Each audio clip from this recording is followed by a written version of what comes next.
दोस्तों नमस्कार। इस वक्त हम लोग मेरठ जिले के परीक्षितगढ़ ब्लॉक के गांव नगला गोसाई में हैं।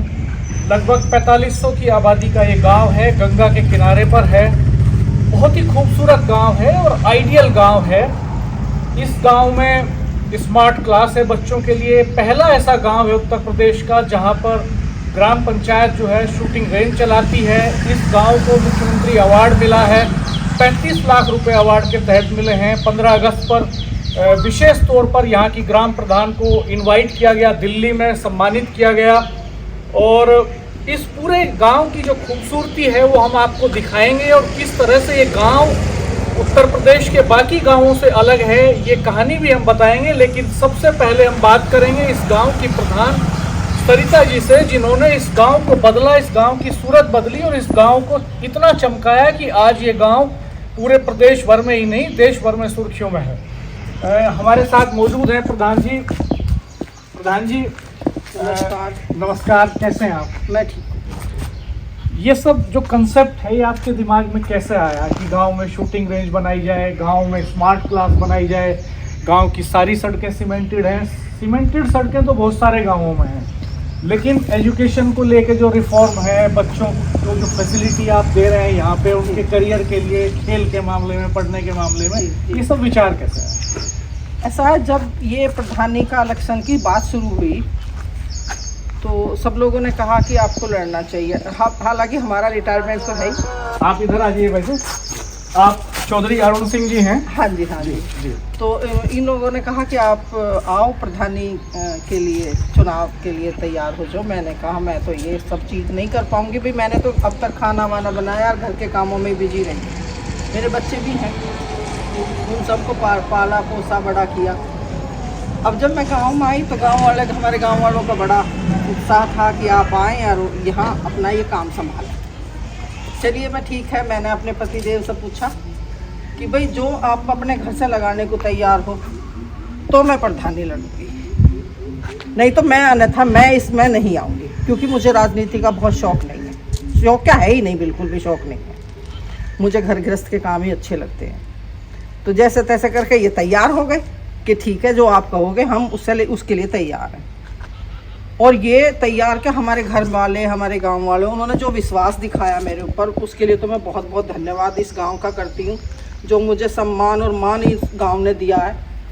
तो उसके बाद जब प्रधानी जीत लिए, सब कुछ हो गया, तो बैठ के ऐसी बातें करी भी क्या किया जाए, गांव के लिए कुछ नया किया जाए। देखो नाली खड़ंजे ये सब तो करते ही रहते हैं, पहले से होते आए हैं।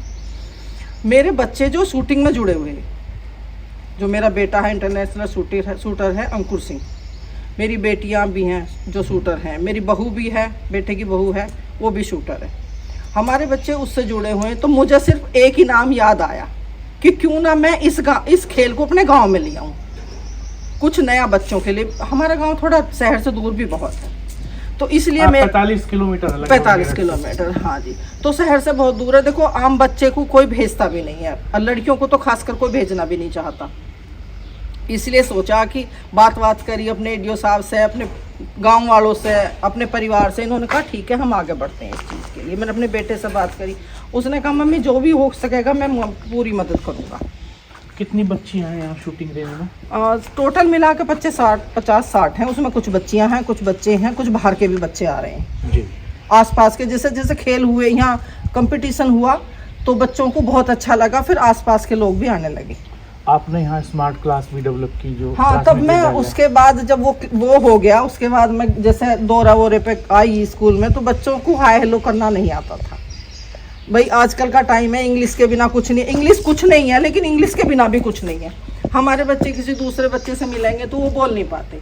फिर मेरा दिमाग इस चीज़ में आया, मैंने कि क्यों ना बच्चों के लिए एक ऐसी चीज़ कराई जाए कि जो बच्चे इंग्लिश में थोड़ा आगे बढ़ें और हाय हेलो तक तो सीखें।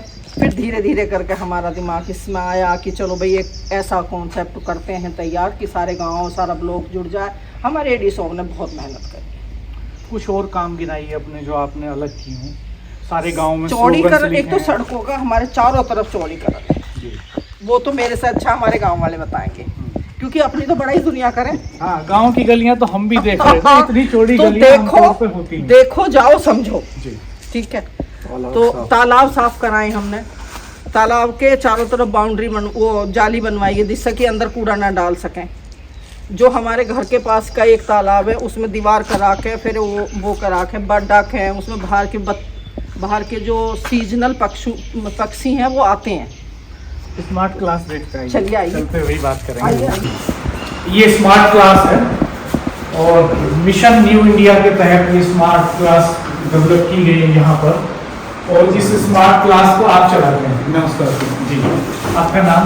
सर, मेरा तो इंट्रोडक्शन इतना ही है। मैं यहाँ ट्यूटर हूँ, मेरा नाम सौरभ है। अच्छा। और मैंने मास्टर्स किया है इंग्लिश में CCS यूनिवर्सिटी। बाकी तो सब कुछ हमारे जो ग्राम प्रधान हैं सरिता देवी के काम है, ये जो भी है इनका मुझ पर कॉल आया कि ऐसे ऐसे ग्राम नंगला में स्मार्ट क्लास है और हमें वहाँ इंग्लिश स्टूडेंट्स चाहिए। तो मैंने देखा कि हाँ, जो यहाँ का जो सिस्टम भी है, इतनी अच्छी स्मार्ट क्लास, सारी लाइटिंग वगैरह, और जो हमारा सिस्टम है इतना हाई टेक, तो मुझे लगा कि बहुत अच्छा विजन है। फिर मैंने देखा कि ये जो स्मार्ट क्लास है ये सिर्फ इसी गांव के लिए नहीं है, ये एज ए स्टूडियो यहाँ तैयार की गई है।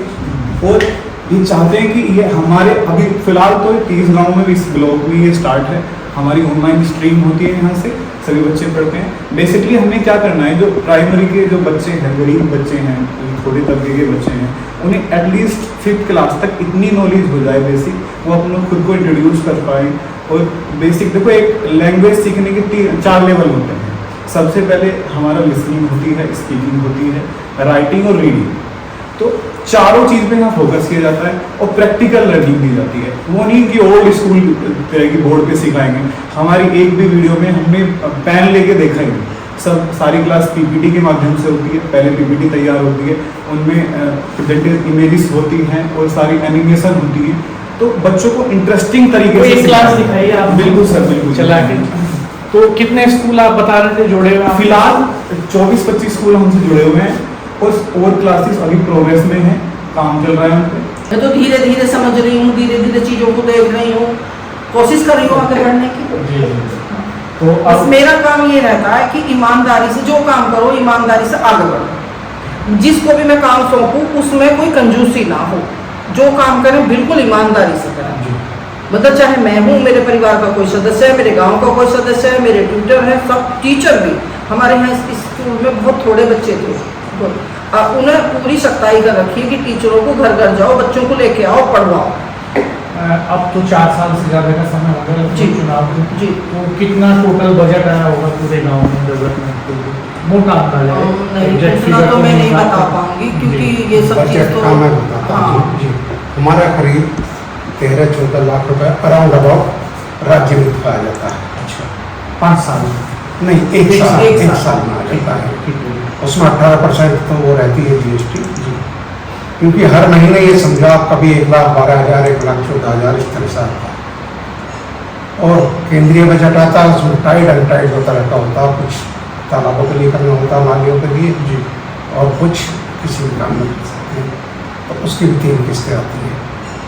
तालाब खुदवाया आपने कोई गाँव में? हाँ, अभी उसमें मिर्जापुर में नया तालाब हुआ। अच्छा, इसमें मजरे इस जो गाँव में 7 मजरे हैं। हाँ जी। तो कौन कौन से हैं? एक तो अमरगढ़ है सबसे पहले, उसके बाद गाँवडी कहते हैं उसे, कश्यप समाज रहता है।